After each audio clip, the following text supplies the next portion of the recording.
বাগেরে থাপ্পড় দেয়, চিনেন না আমার বাবারে। বাড়িতে গিয়ে কয়, আব্বা উমর কি? হুসেইন আমারে কয়, আমি বলে গোলামের বাচ্চা গোলাম, আপনি বলে বড় গোলাম, আমি বলে বাচ্চা গোলাম। উমর হাসে, কয় আব্বা আপনি হাসেন, বিচারটা করতে হবে। উমর ডাকে, ও ও আব্দুল্লাহ, যার বিরুদ্ধে বিচার দিয়েছ তার বিচার করার ক্ষমতা আমার নাই। আব্দুল্লাহ, যেই নবী সেজদায় গেলে হুসাইন নবীর ঘাড় মুবারকে বসে থাকে, হুসাইন ঘাড় মুবারকে বসে থাকলে আমার নবী নামাজের তাসবিহ 5 বার 7 বার 9 বার 11 বার, হুসাইন নামে না। নবী চাইলেন নামাইতে, কেন? আল্লাহ নি প্রশ্ন করে বসে, বন্ধু গো, নামাজের সেজদায় গিয়ে নাতি কাঁধে লইয়া পড়ে আছো, নাতি পাইয়া কি আমি আল্লাহর কথা ভুলে গেছো? চাইছিলেন ঘাট থেকে নামাবেন, এমনি সময় আমার আল্লাহ বলেন, জিবরাইল রে, আমার বন্ধুর কানে খবর দে, হুসাইন আমার বন্ধুর ঘাড়ে বসা আছে, আমি আল্লাহর কাছে বড় ভালো লাগে, যতক্ষণ পর্যন্ত হুসাইন ইচ্ছা করে না নামবে রে, ততক্ষণ পর্যন্ত যেন আমার বন্ধু সেজদায় পড়ে থাকে। এই হুসাইনের বিচার করার ক্ষমতা আমি উমরের নাই।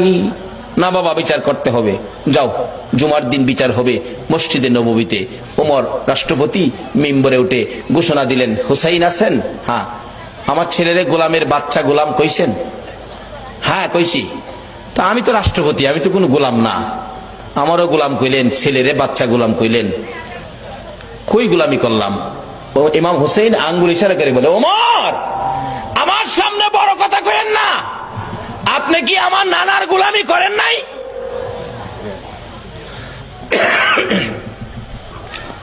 ওমর দুইটা চোখের পানি গাল বেয়ে বেয়ে জর্জর করে ছেড়ে দিলেন। মসজিদে নববীর মুসল্লিরা রে, তোমরা কি শুনেছো হুসাইন আমাকে কি বলছে? শুনেছি। আমি বলে নবীর গোলামি করেছি। হ্যাঁ। হুসাইন পারবেননি এই কথাটা কাগজে লিখে দিতে? পারবো, আমি দেখছি যেটা পারবো না। আমার নানার গোলামি করেছে ওমর, তাই ওমরের ছেলেরে গোলামের বাচ্চা গোলাম গালি দিলাম।